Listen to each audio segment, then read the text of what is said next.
Okay, my name is Sade and this is my GI, abdomen, and urinary tract assessment for discussion 5. So, for the adult patient, I would first identify my patient by, of course, 2 identifiers, ask a patient about their health history pertaining to a focus assessment involving their abdomen, GU, and GI system.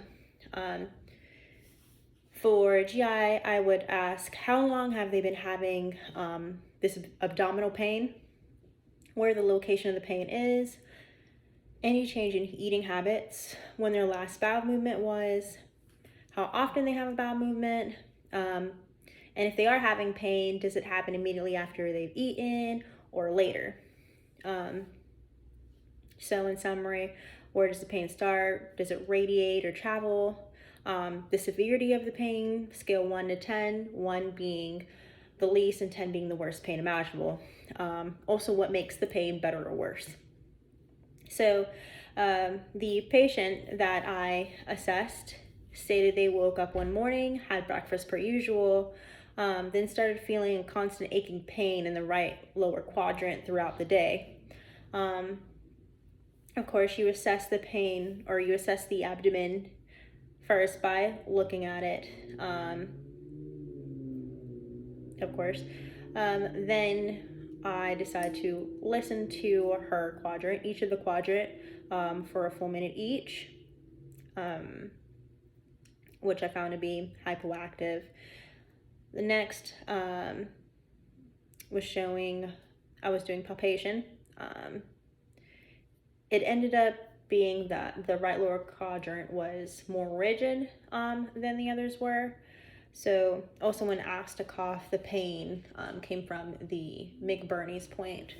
That's when you have acute appendicitis, in which she had.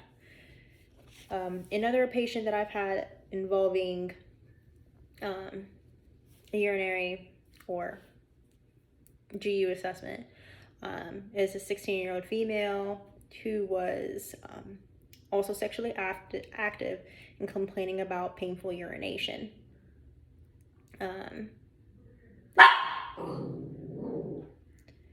So she mentioned that she was having to pee more than she usually does, asking about what she's been drinking, basically what kind of underwear she was wearing, all those types of questions. But it did in fact show or seem that she was showing signs and symptoms of a urinary tract infection, in which she ended up getting macrobid and some azo tablets just to help out. That's what happened with her.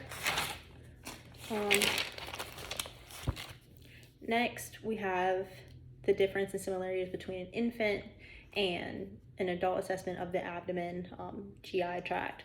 Of course, there's going to be their similarities and differences. For one, to think of an infant, you're going to have to think about, of course, their age, what they're eating, have they been able to keep the food down, are they immediately throwing up after they've eaten, is it later, and also their bowel movement habits as well. To examine an infant's abdomen, I read that you would want to hold the knees up with your non-dominant hand while palpating with the opposite, because this allows for relaxation of their abdomen. Also using the flat of your fingers to palpate their stomach as well. What I also found with the if they are vomiting, or is it projectile vomiting, or when it does happen, they can have, for example, like pyloric stenosis or things of that matter that even don't allow the food to go down. So in that case, I did know one infant to have gotten surgery for that assessment, or for that issue. Also, you want to look for abnormalities in their skin, to see if there's anything wrong in that area. Linnea niagara to see if they have one of those, which that is fine as well. But yeah, that is all. Of course, they're a smaller human being, but the approach is also different as well, versus an adult.